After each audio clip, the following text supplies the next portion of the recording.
کہ اصل تو نیکی کمانا مشکل، اور نیکی کمانے کے بعد اس کا سنبھالنا اس سے زیادہ مشکل۔ جیسے دولت کا چوروں سے بچانا، ڈاکوؤں سے بچانا، جلنے سے بچانا، نقصان سے بچانا بڑا پریشان کن مسئلہ ہے، اس سے کہیں زیادہ نیکی کر کے اس کا آخری دم تک سنبھالے رکھنا بڑا مشکل ہے۔ کبھی کبھی آدمی کو پتہ بھی نہیں چلتا اور نیکیوں کو آگ لگ چکی ہوتی ہے۔ حدیث پاک میں آتا ہے، فرمایا مدنی کریم صلی اللہ علیہ وسلم نے، مسجد میں دنیا کی باتیں کرنے سے آدمی کی نیکیاں جل کر خاک ہو جاتی ہیں۔ اب ہمیں احساس بھی نہیں ہوتا، ہم اس طرف توجہ بھی نہیں کرتے۔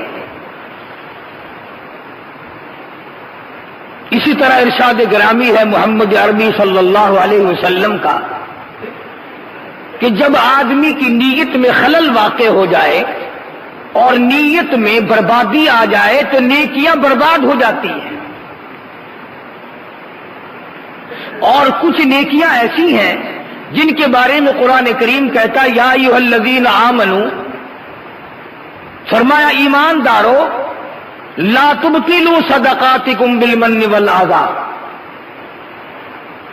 ایمان اور یقین رکھنے والے لوگوں، جو تم نے کسی پر احسان کیا، جو سلوک کیا، اسے مرنے سے پہلے برباد نہ کرو۔ لا تبطلوا صدقاتکم، جو تم نے کسی کو خیرات دی، زکات دی، اللہ کے نام پہ کچھ دیا، اس کو مرنے سے پہلے برباد نہ کرو۔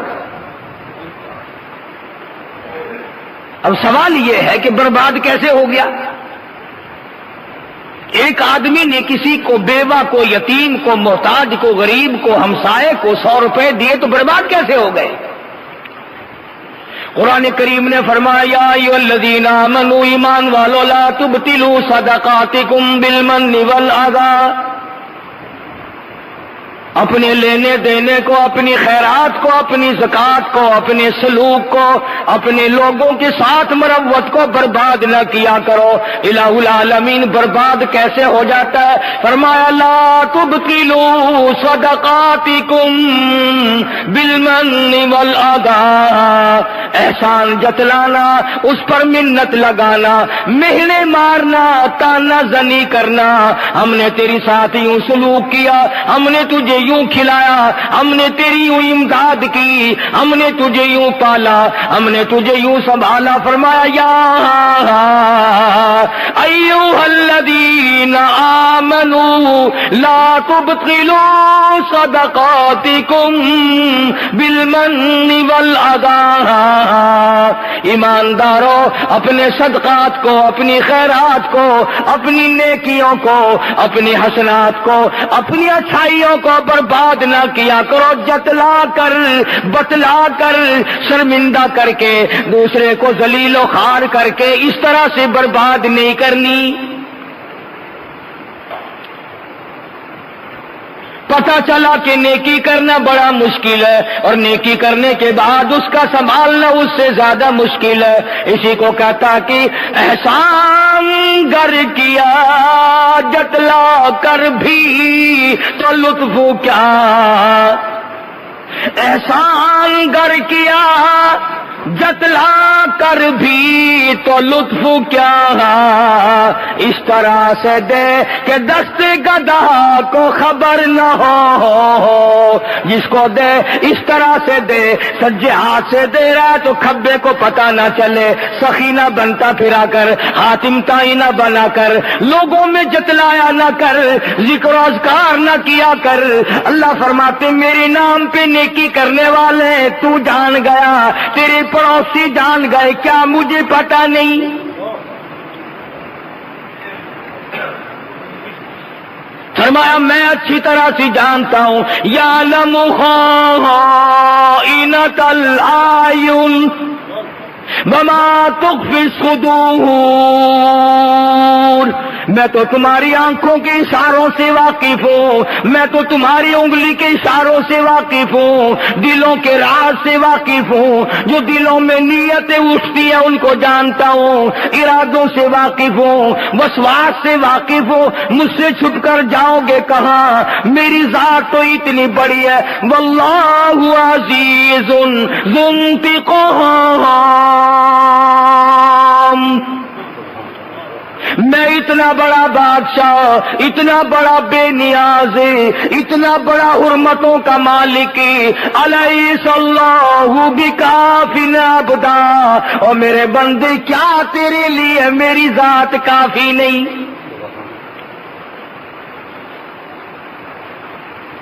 فرمایا نیکی ضائع نہ کیا کر، بڑی مشکل بنتی ہے نیکی، اور اگر بن گئی تو اس کو آگ نہ لگا، اسے برباد نہ کر، اسے تباہ نہ کر، اسے ختم نہ کر، قبر میں کام آئے گی، حشر میں کام آئے گی، پلسرات کے وقت کام آئے گی، موت کا جھٹکا لگتے وقت کام آئے گی۔ اللہ پاک فرماتے ہیں یہ تو وہ گارنٹی ہے، یہ تو وہ کرنٹ ہے، یہ تو وہ تیرا ساتھی ہے دین اور ایمان اور یقین، کہ کسی وقت سارا گھر تجھ سے الگ ہو جائے گا، یہ قبر میں بھی تجھ سے دور نہ ہوگا۔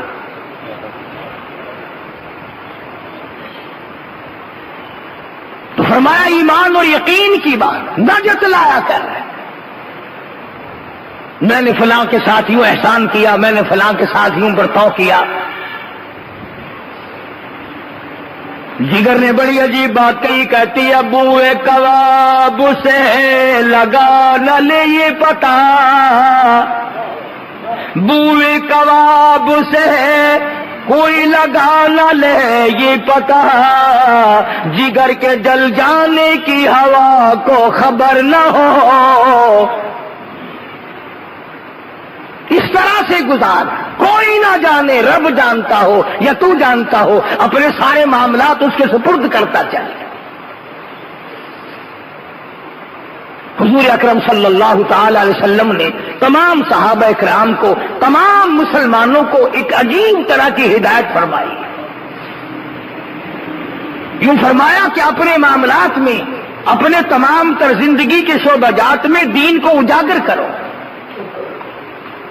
تاکہ دائیں بائیں اور تمام لوگوں کو یہ پتہ چل سکے کہ ہمارے ساتھ چلنے والا مسلمان ہے، ہمارے ساتھ معاملات کرنے والا مسلمان ہے، ہمارے ساتھ سارے برتاؤ کرنے والا مسلمان ہے، یعنی بغیر پوچھے نام تیرا نہ جانتا ہو، تیرے کام سے یہودی یہ سمجھے کہ یہ مسلمان ہے، عیسائی یہ سمجھے کہ یہ مسلمان ہے۔ اور اب الحمدللہ ہم نے ایسا کاروبار اور ایسا دھندا اختیار کر رکھا ہے کہ یہودیوں کو اور عیسائیوں کے ساتھ جب بے ایمانی کرتے ہیں تو پہچان جاتے ہیں کہ یہ مسلمان ہے، اس لیے اس نے مجھے رگڑا دیا۔ حضرت امام ابو حنیفہ رحمۃ اللہ تعالی علیہ عجیب زندگی کے مالک ہیں، 53 حج اپنی عمر میں ادا فرمائے، 53، اور کئی حج ایسے ہیں جو گھر سے لے کر بیت اللہ تک آنا جانا پیدل سفر کیا۔ ان حضرات کو نیکیوں کی قدر تھی اور ڈرتے تھے آخرت سے کہ ہمارے ساتھ نہ معلوم کیا ماخذہ پیش آ جائے گا۔ تو امام ابو حنیفہ رحمۃ اللہ علیہ کو اللہ پاک جل شانہ نے اتنا تقویٰ دیا تھا، اتنی پرہیزگاری عطا فرمائی تھی، اندازہ لگاؤ وہ آدمی کتنا نیک ہوگا جس نے 40 سال تک عشاء کے وضو سے فجر کی نماز پڑھی۔ آج تو یقین بھی نہیں آتا، میرا گپ معلوم ہوتا ہے، میرا جھوٹ معلوم ہوتا ہے کہ ہو ہی نہیں سکتا۔ گرمی، سردی، صحت، تندرستی، آرام، دکھ، درد، 40 برس تک عشاء کے وضو سے فجر کی نماز۔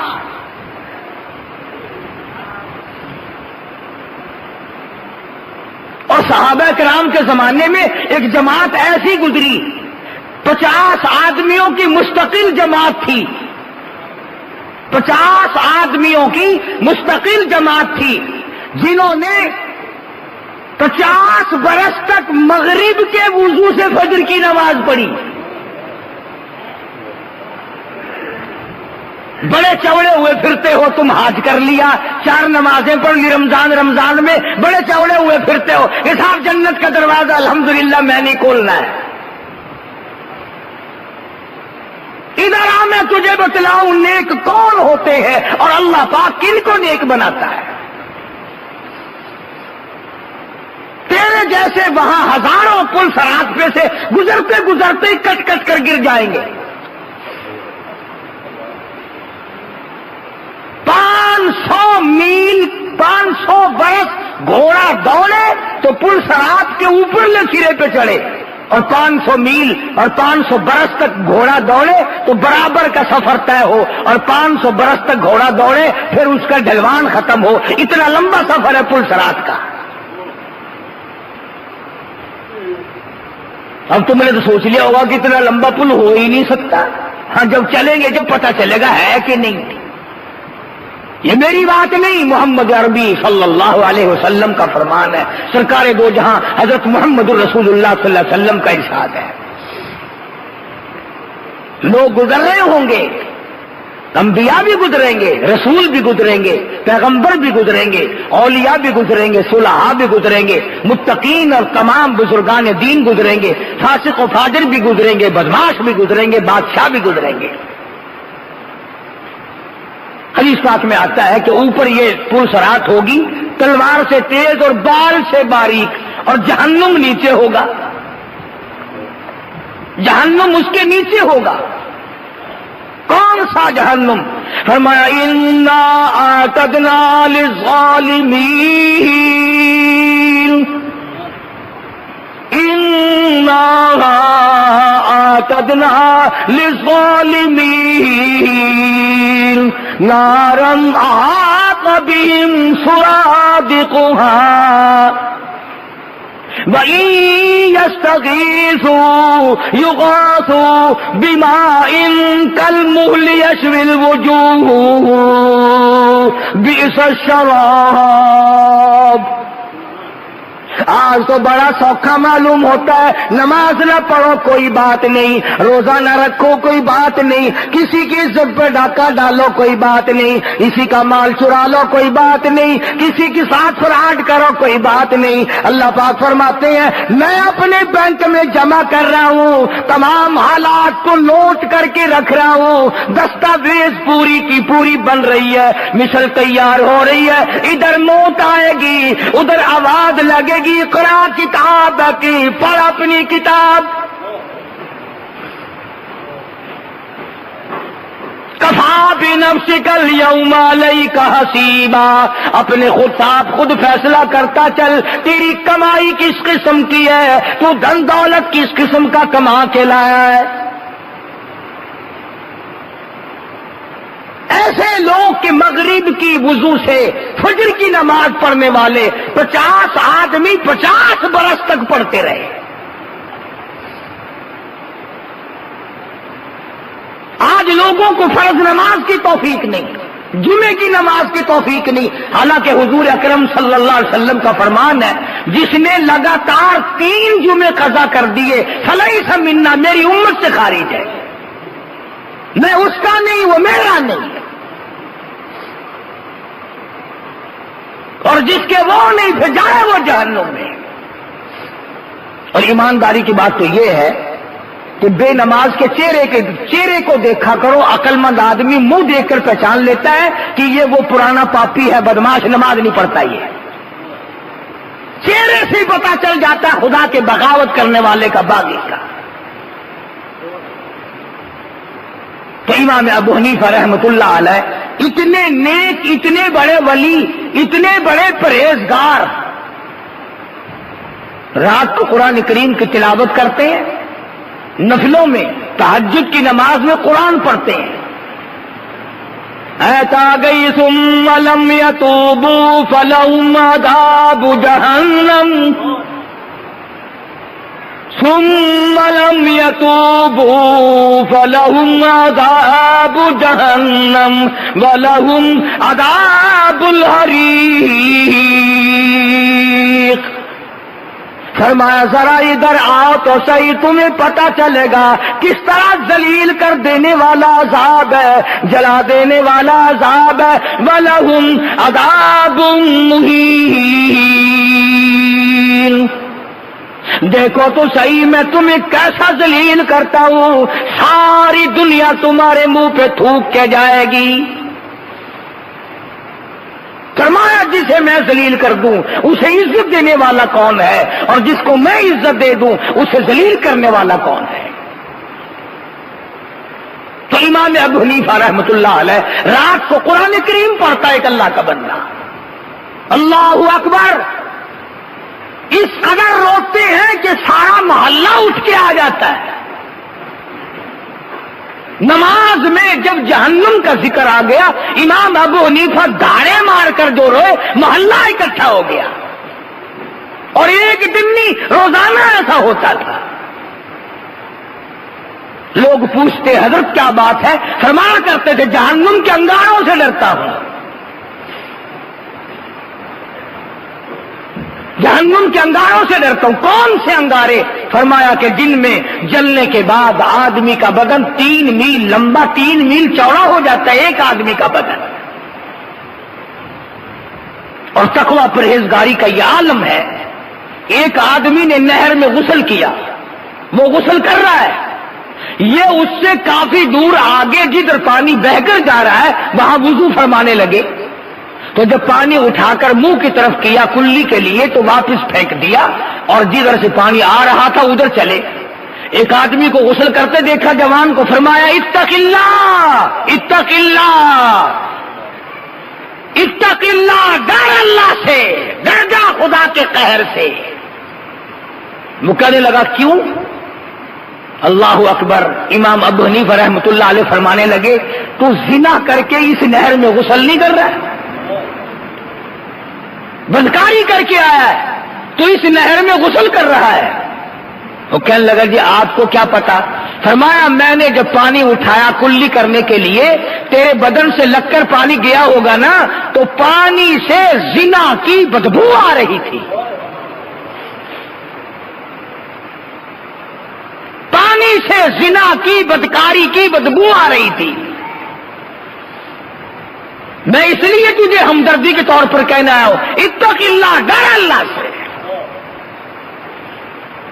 اور اس لیے ارشاد فرمایا مدنی کریم صلی اللہ تعالی علیہ وسلم نے قیامت کے دن 7 آدمی عرش کے سائے میں ہوں گے، 7 آدمی عرش کی چھاؤں میں ہوں گے، 7 آدمی رب العالمین کے مہمان بن کے بیٹھیں گے۔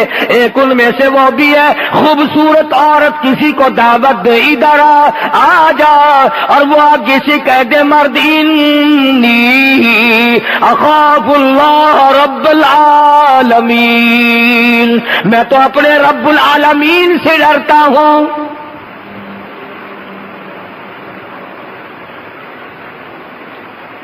امام ابو حنیفہ رحمت اللہ علیہ نالی میں پانی دیکھتے ہیں، غسل خانے میں کوئی جوان غسل کر رہا ہے، وہیں پر بیٹھ گئے۔ جب آدمی نہا کر کے نکلا علیحدہ بلایا، فرمایا بیٹے زنا اچھی چیز نہیں، خدا کی لعنت برستی ہے۔ وہ کہنے لگا آپ کو کیا پتا؟ فرمایا میں نے نالی میں پانی دیکھا، بدبو زنا کی آ رہی تھی۔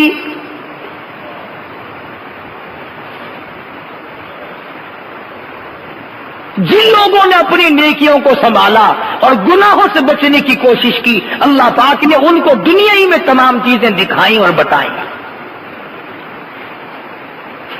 نیکی سے خوشبو آئی اور بدی سے بدبو آئی۔ بے شمار واقعات ہیں اللہ والوں کے کہ وہ دنیا ہی میں جنت کے مزے لیا کرتے تھے، دنیا ہی میں ان کو مزہ آیا کرتا تھا۔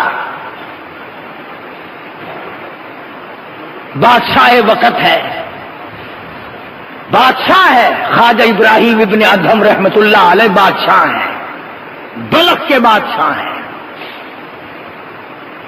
اپنے تخت پہ سوئے ہوئے ہیں۔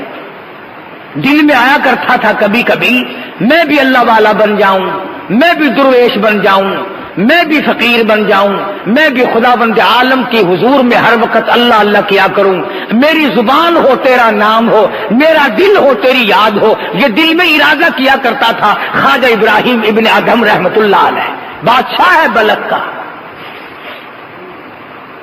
کبھی بادشاہ یہ سوچا کرتے تھے کہ میں درویش بن جاؤں، اللہ والا بن جاؤں۔ اب ہم غریب آدمی سوچتے ہیں کہ یار اگر بادشاہ 1 گھنٹے کے لیے مل جائے نا، میں اپنا کوٹا تو پورا کر ہی لوں گا، ملے صحیح۔ تو خواجہ ابراہیم بن ادہم رحمت اللہ علیہ سوئے ہوئے تھے، ایسا معلوم ہوا جیسے چھت پہ کوئی چل رہا ہو۔ باہر نکل کے پوچھا رہے کون ہے چھت پہ بھائی، کون ہے، کون ہے میری چھت کے اوپر؟ تو جواب ملا میرا اونٹ گم ہو گیا، وہ تلاش کر رہا ہوں، میرا اونٹ گم ہو گیا ہے، تلاش کر رہا ہوں۔ خواجہ صاحب فرمانے لگے تو پاگل ہے، احمق ہے، عقل نہیں؟ اونٹ کوٹھے کی چھت پہ ملا کرتا ہے کبھی؟ دیوانہ ہے، پاگل ہے، کوٹھے کی چھت پہ اونٹ تلاش کر رہا ہے۔ اوپر سے آواز آئی اگر میں عقل مند نہیں تو کون سا عقل مند ہے؟ اگر کوٹھے کی چھت پہ اونٹ نہیں ملتا، تخت پہ بیٹھے خدا نہیں ملتا۔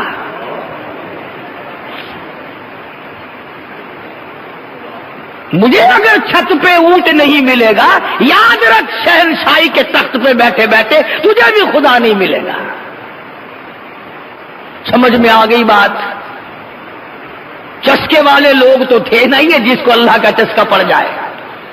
بس صبح ہوئی، نہ جانے اس زمانے میں پارلیمنٹ بھی نہیں تھی جو پارلیمنٹ کے حوالے کر دیا ہوگا، یہ منٹ شنٹ تو سارے اب آئے ہیں نا، لوکل باڈیز، بی ڈی ممبری،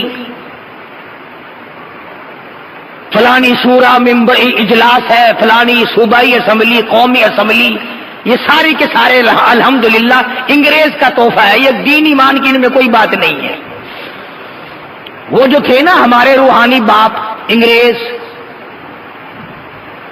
یہ تمام کا تمام ان کا پیدا کردہ، ان کی پیدا کردہ بیماری ہے، اس میں ہم لوگ مبتلا رہتے ہیں۔ خواجہ ابراہیم بن ادہم رحمت اللہ علیہ نے صبح اپنی بادشاہت چھوڑ دی اور فقیری لے لی اور اللہ اللہ کرنے لگے۔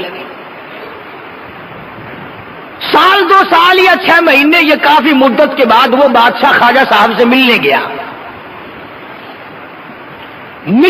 بادشاہ اور کہنے لگا کہ حضرت اگر آپ چاہیں تو آپ کی بادشاہت میں آج اور ابھی واپس کر سکتا ہوں،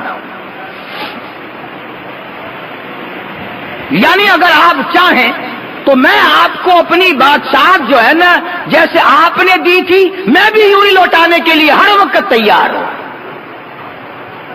تو خواجہ صاحب رحمت اللہ علیہ نے یہ نہیں فرمایا کہ بھائی اچھا اتنے دنوں تو نے مزے کر لیے، کچھ دنوں پہلے میں نے مزے کیے تھے، اب میری حکومت کو پھر لوٹا دو۔ سبحان اللہ، کیا عجیب بات کہی۔ اور یوں فرمایا میں بادشاہت کو لے کر کیا کروں گا؟ فرماتے ہیں بادشاہی کے لوازم اور ہیں، بادشاہی کے لوازم اور ہیں، اور گدائی کے نرالے طور ہیں۔ فرمانے لگے بادشاہت کے اور دھندے ہیں اور فقیری کا اور دھندا ہے، یاد رکھے تجھے تیری بادشاہت مبارک ہو 100 سال کی بادشاہت سر سجدے میں رکھ کر میں جب سبحان ربی الاعلیٰ کہتا ہوں اس سانس میں جو مجھے مزہ آتا ہے تیری سلطنت میں ساری عمر میں کبھی نہ آیا ہوگا۔ 1000 سال کی بادشاہت ہو، 1000 سال کی گورنری ہو، جو اطمینان، جو سکون، جو لذت سبحان ربی العظیم میں ہے، جو سبحان ربی الاعلیٰ میں ہے، جو سبحانک اللہم میں ہے، جو لا الہ الا اللہ محمد الرسول اللہ میں ہے، اور جو درود پاک میں ہے، اور جو قرآن کریم کی تلاوت میں ہے، وہ بادشاہت میں مزہ کیا ہو سکتا ہے؟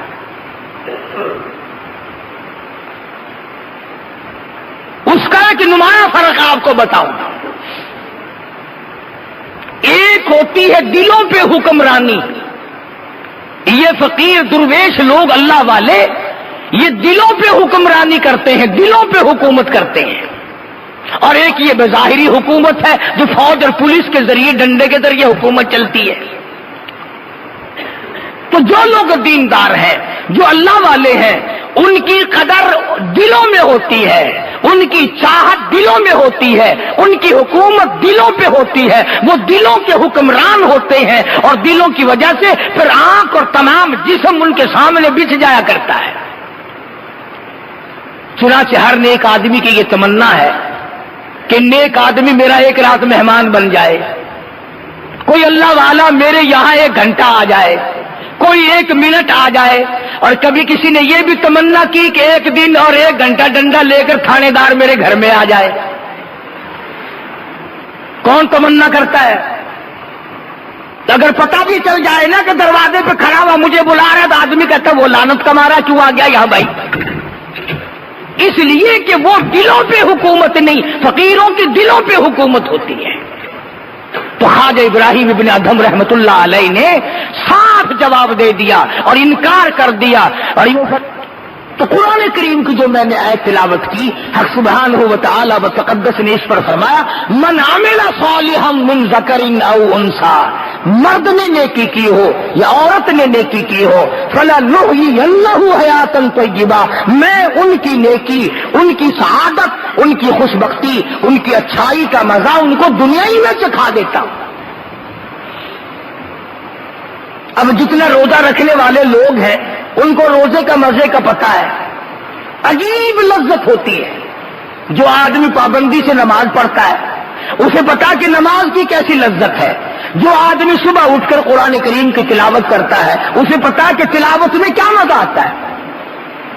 آدمی دل جمی کے ساتھ قرآن پڑھ رہا ہو اور کوئی آ کر بلائے نا، یقین جانو ایسا غصہ آتا ہے سر میں پتھر مارو اس کے. اس نے تار کیوں ہلا دی، اس نے لو لگی ہوئی کیوں چھیڑ دی. ایک عجیب کیفیت اور ایک عجیب سرور ہوتا ہے، ایک عجب لگن ہوتی ہے جس کا تعلق خدا کی ذات سے ہوتا ہے. بندے اور تعلق خدا کا آپس میں ایک قسم کا نظام، رابطہ قائم ہو جاتا ہے. تو فرمایا من عمل صالحا من ذکر او انثى وهو مؤمن فلنحیینہ حیاتا طیبہ،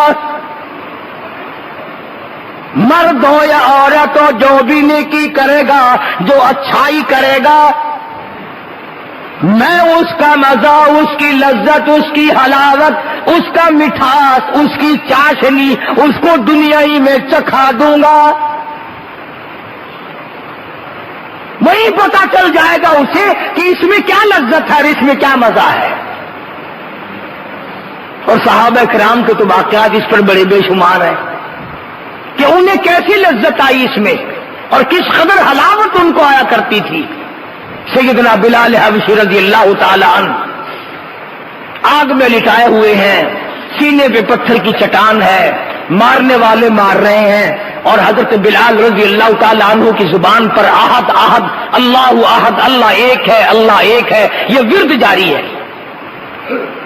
تو پاس سے گزرتے ہوئے ابو بکر صدیق رضی اللہ تعالی عنہ نے یہ فرما دیا بلال خدا کوئی ڈو رہا ہے، کوئی کملا ہے جو سن، تو دل دل میں کہہ لے،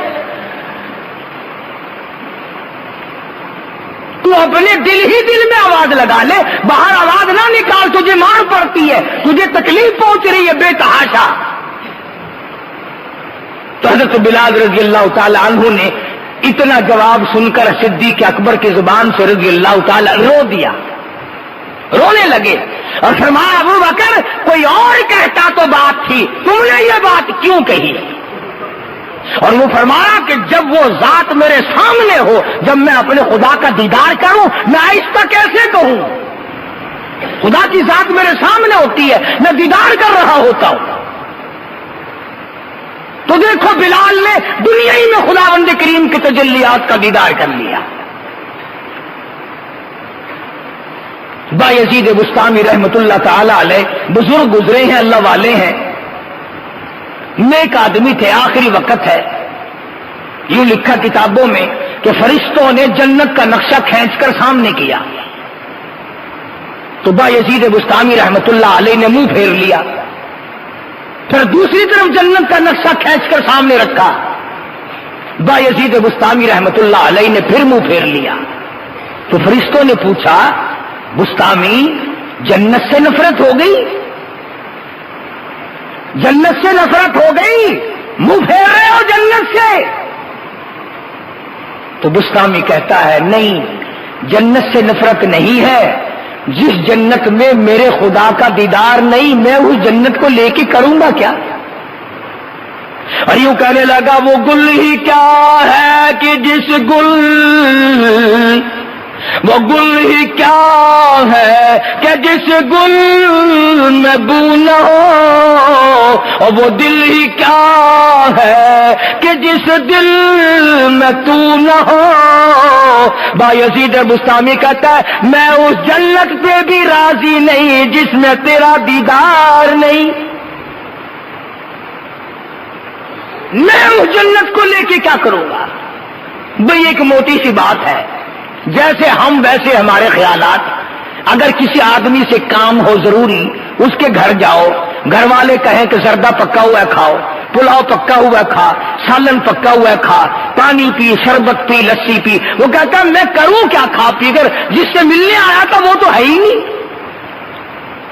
اگر ایک آدمی کے بغیر آپ دنیا میں بےتاب ہیں، جس سے دنیا کا کام ہے، اور جس کو خدا کی لگن لگ جائے، جس کو خدا کی سوز و گداز لگ جائے، جس کو آخرت کا عشق پڑ جائے، جسے رب العالمین کی تجلیات کا چسکا پڑ جائے، اسے دنیا میں مزہ کیسے نہیں آئے گا؟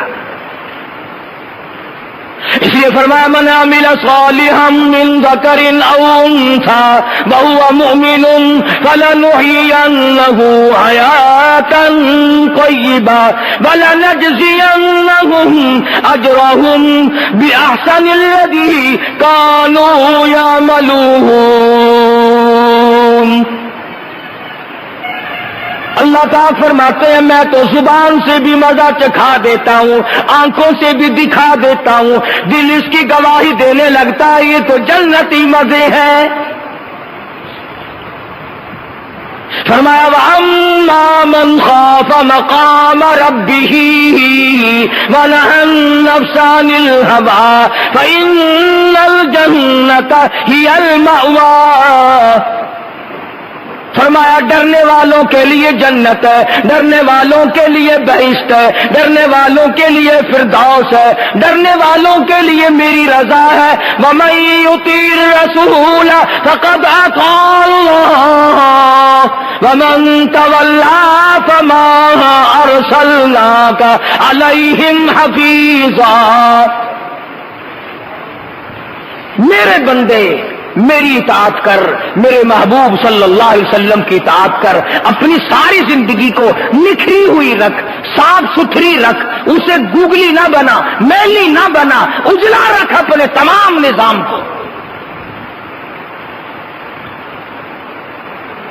خدا کی قسم اللہ پاک ایک ایک قطرے کو جانتا ہے کہ یہ فلاں کے منہ میں جائے گا، ایک ایک دانے سے واقف ہے کہ یہ فلاں کے پیٹ سے گزرے گا. تو کیا ہماری زندگی کے واقعات و حالات سے وہ واقف نہیں؟ صحابہ کرام رضوان اللہ تعالی علیہ مجمعین کی جماعت کا تو یہ عالم تھا کہ وہ لوگ ہر قدم پہ سوچتے تھے، سانس پوچھ کر لیتے تھے اپنے دل سے کہ کس طرح لوں، کس حالت میں سانس لوں. آج زندگی تلخ ہے، آج زندگی برباد ہے، آج ہم پریشان ہیں اس لیے کہ ہمارے دی ہاتھ سے وہ رسی چلی گئی جس سے اطمینان اور سکون ملا کرتا تھا. قرآن کریم جس قوم سے چھن جائے، اللہ کا دین اور یقین جس قوم سے چھن جائے، انہیں سکون کیسے آ سکتا ہے؟ وہ دنیا میں عزت کی زندگی کیسے جی سکتے ہیں؟ مغلیہ خاندان کے چشم و چراغ لوگ ہیں، اتنے عظیم بہادر لوگ تھے کہ وہ کسی وقت بھی اپنے آپ کو سرنگو کرنے کو تیار نہیں، نہ بزدل تھے، نہ جھکتے تھے، نہ بکتے تھے، نہ اپنے آپ کو پامال کرتے تھے. آج کل کے تو بادشاہ بھی کیا ہیں، یہ کچھ بھی نہیں ہے ان کے پلے. یہ بھی کوئی بادشاہ ہے، آج بادشاہ کا پرسوں تختے دار پہ لٹکا ہوا ہے.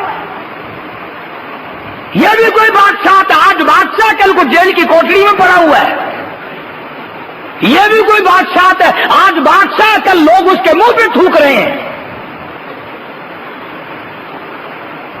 بادشاہ تو یہ تھی. بہادر شاہ ظفر مرحوم کو رنگون لے گیا انگریز بے ایمان پکڑ کے لان دی. یہ جتنے تمہیں ملک میں بڑے بڑے سر نظر آتے ہیں، فلانا سر فلانا سر فلانا سر، ان کے ساری سر ہیں، پیر نہیں ہیں ان کے. تمام کے تمام قوموں کے غدار ہیں، ملکوں کے غدار ہیں، اسلام کے غدار ہیں، قرآن کے غدار ہیں. یہ وہ لوگ ہیں جنہوں نے انگریز میموں کے تھوک چاٹے، جنہوں نے انگریزوں کے گھوڑوں کی لید چوسی.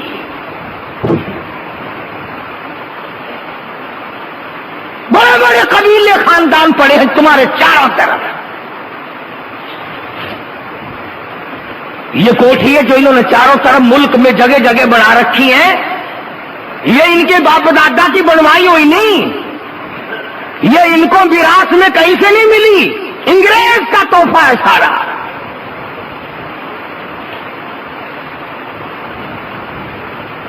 بڑے بڑے چاروں طرف بکھرے ہوئے پڑے اب بھی. تو بہادر شاہ ظفر مرحوم کو انگریز پکڑ کے لے گیا. اللہ اکبر، عجیب عجیب باتیں کہی ہے اس نے. آپ لوگ ذوق کے نہیں، تمہیں پاگل کر دیا پاکستان کی کنجریوں نے، پاکستان کے کنجروں نے. تمہیں گانے سنا سنا کر شعراء کے تمام تخیلات کو برباد کر دیا. بڑی بڑی بات کہی ہے بہادر شاہ ظفر نے. ایک اپنی غزل میں کہتا ہے پس مرگ میرے مزار پر جو دیا کسی نے جلا دیا. پس مرگ میرے مزار پر جو دیا کسی نے جلا دیا، اسے آہ دامن بعد میں سر شام ہی سے بجھا دیا. بڑی بڑی عجیب بات کہی ہے. ایک جگہ کہتا کہ یاد آئے گی میری وفا میرے بعد، کون اٹھائے گا تیری جفا میرے بعد، بلکہ تسبیح خواہ قرآن خواہ آئے ہیں وہ آج میری قبر پہ پھول چڑھانے میرے مر جانے کے بعد. یہ آیا کرے نا، بڈھے باپ کو پانی کا گلاس نہیں دینا، دم نکلتے ہی قلخانی کے چاولوں کی تیاری ہو جاتی ہے.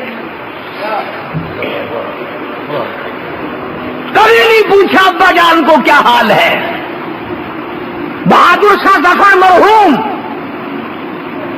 مغلیہ خاندان کا فرزند انگریز لانتی گرفتار کر کے رنگون لے گیا. وہاں جا کر کوٹڑی میں بند کیا ہوا ہے، زنجیروں میں پابند کیا ہوا ہے. بہادر شاہ ظفر کے 12 بیٹے تھے، سارے بیٹوں کو قتل کیا. توجہ کرنا،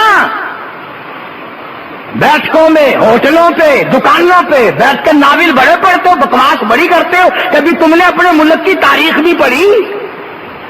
چلو تمہیں قرآن اچھا نہیں لگتا، تمہیں ایمان اچھا نہیں لگتا، تمہیں صحابہ کرام کے واقعات اچھے نہیں لگتے، تمہیں اولیاء کرام کی باتیں اچھی نہیں لگتی، اور ظالموں جس ملک میں رہتے ہو اس ملک کی تاریخ تو پڑھا کرو کبھی. تمہیں تو یہ بھی کبھی نہیں پڑا کہ سن 71 میں پاکستان کے ٹکڑے کس نے کیے. کم سے کم قوم کو پتا تو چلے کہ پاکستان کا چور کون ہے. سگریٹ کا دھواں اڑایا اور چائے کی پتی پی اور موت آئے کتے کی طرح مر گئے، بس یہ سیکھ رکھا ہے. بہادر شاہ ظفر کے مرحوم کے 12 لختے جگر، 12 بیٹے خوبصورت جوان سر قلم کر دیے، سر کاٹ کر 12 برتنوں میں رکھا، اوپر سرپوش ڈھک دیے.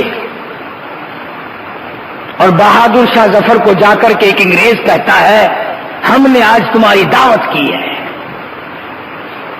ہم نے آج تمہاری دعوت کی ہے.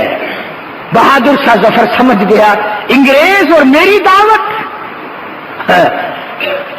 جیسے ہم مولوی بھی ان باتوں کو کچھ کچھ جانتے ہیں، جب تم میں سے کچھ دعوت کرنے آتا ہے نا، ہم سمجھ جاتے ہیں کوئی نہ کوئی ان کے یہاں مر گیا۔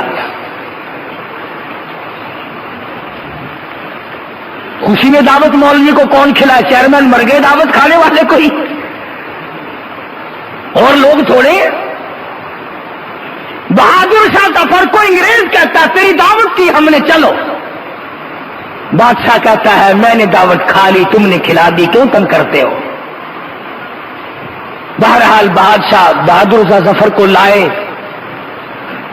کرسی بچھائی، آگے میز رکھی، بادشاہ کے 12 بیٹوں کے سر رکھے ہوئے تھے برتنوں میں،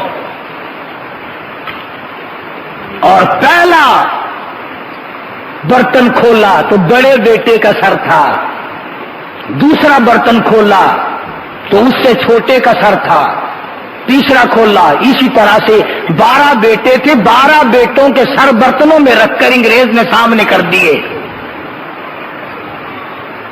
میں ہوتا، تم میں سے کوئی ہوتا، تم تو نیک ہو نا بڑے ولی، ہارٹ فیل ہو جاتا، دل کی حرکت بند ہو جاتی، چڑام سے گرتا، مر جاتا۔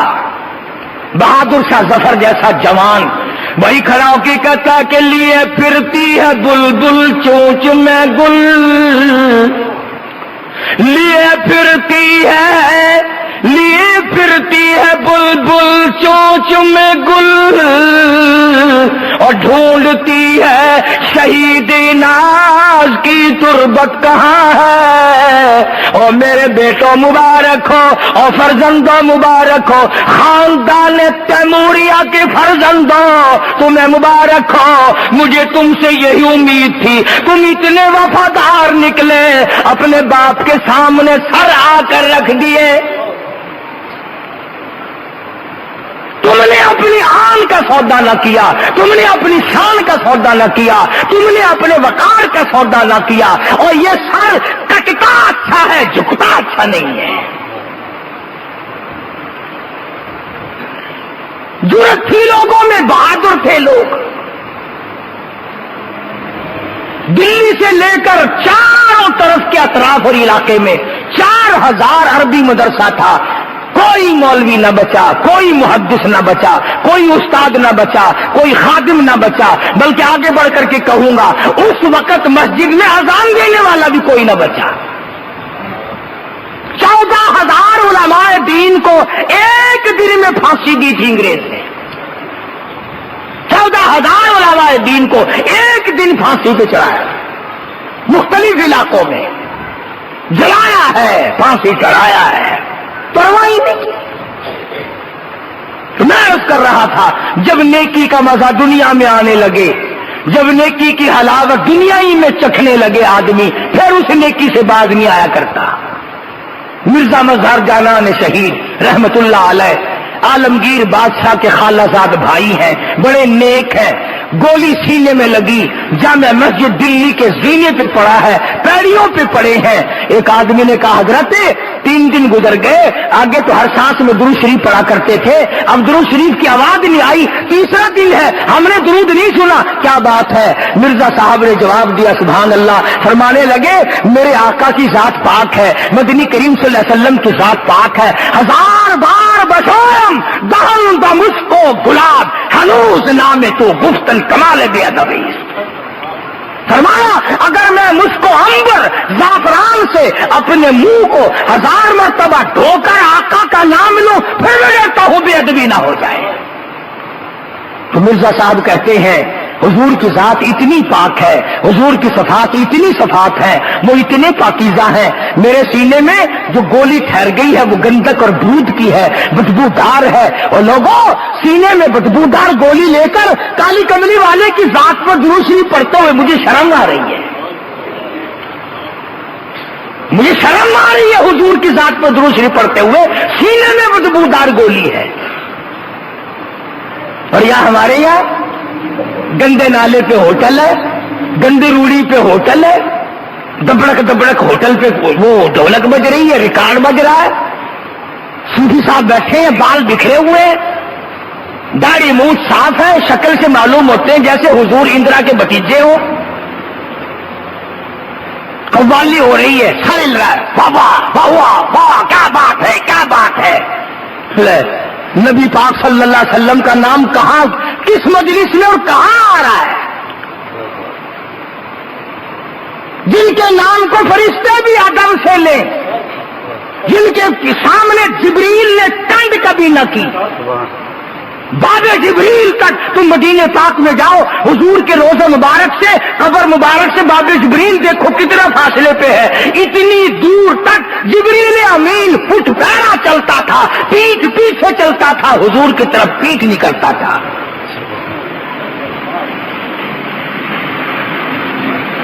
اور بے ادب ہمیں بتاتے ہو. تیرے سامنے حضور کا نام کنجری گاتی ہے، بڑے پیسے نکالتا ہے، عشق اور مزہ آ گیا، سبحان اللہ. سرکار مدینہ صلی اللہ علیہ وسلم کا اسم مبارک یوں، تجھ سے تو وہ اچھے، تجھے حضور کا ادب نہیں، تجھے حضور کی قدر نہیں. مدینے کے اگر تجھے نہیں قرآن سے پتہ نہیں چلتا، تجھے حدیث پاک کی کتابوں سے نہیں چلتا، تجھے صحابہ سے حضور کا پتہ نہیں چلا، تجھے جبریل سے حضور کا پتہ نہیں چلا، اور چلا جا مدینے کے کتے سے پوچھ لے کالی کملی والے کا کیا مقام ہے صلی اللہ علیہ وسلم.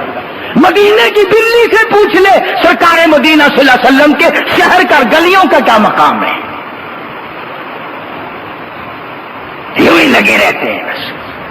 تو میں عرض کر رہا تھا کہ حضور صلی اللہ علیہ وسلم پر قربان ہونے والے لوگوں کو اپنی نیکیوں کا پتہ دنیا ہی میں چل جاتا ہے.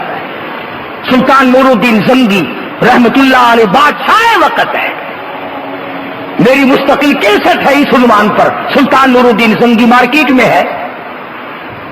ہر جمعرات کو جب تک حضور صلی اللہ علیہ وسلم کی ذات پہ 1000 درود شریف پورا نہ کر لے بادشاہ کو نیند نہیں آتی تھی. اور یہ امت ایک مرتبہ بھی نصیب نہیں. یہ جو چوڑے ہوئے پھرتے ہیں نا ہم امت والے، ایک سوتے وقت ایک درود شریف کی توفیق نہیں. ایک دن پتہ نہیں کیا پریشانی تھی تو 700 مرتبہ درود شریف پڑھا سلطان نور الدین بادشاہ نے. تو سوتے میں حضور صلی اللہ علیہ وسلم کی زیارت ہوئی. سارے کو سبحان اللہ. زیارت ہوئی اور یوں فرمایا نور الدین آج 300 مرتبہ درود شریف کم کیوں پہنچا؟ آج 300 مرتبہ درود پاک کم کیوں پہنچا؟ اللہ اکبر. اٹھا ہے، وضو کیا ہے، رویا ہے اور وہ درود پاک پورا کیا ہے. بھائی جس کا سودا منظور ہوگا تو لینے والا کم زیادہ بھی بتانے آئے گا نا، یار سودا تیرا کم نکلا یا زیادہ آ گیا. اور ہمارا تو اصل تو سودا نہیں، سودا ہے تو منظور نہیں، کم ہی جاتی کون بتانے آئے. میری معروضات کا مطلب یہ ہے کہ جو نیکی بن پڑے اس کی حفاظت کرو، اس کو سنبھالو، اسے آگ نہ لگاؤ، اسے برباد نہ کرو. اس لیے قرآن کریم نے فرمایا من عمل صالحا من ذکر او انثى وهو مؤمن فلنحيينه حياة طيبة ولنجزينهم اجرهم باحسن الذي كانوا يعملون. فرمایا ہم نیکی کرنے والوں کو یوں ہی بدلہ دیا کرتے ہیں، آخرت میں بھی دیں گے، دنیا میں بھی دیں گے. اللہ پاک مجھے اور آپ کو عمل کی توفیق عطا فرمائے. وآخر دعوانا الحمدللہ رب العالمین. مبارک علی سیدنا مولانا محمد النبی الامی الہاشمی وعلی آلہ واصحابہ برۃ الکرام. ربنا آتنا فی الدنیا حسنۃ وفی الآخرۃ حسنۃ وقنا عذاب النار. یا اللہ سب بیماروں کو شفا عطا فرما، سب کو کے دکھ دردوں کو دور فرما، سب کی پریشانیوں کو دور فرما.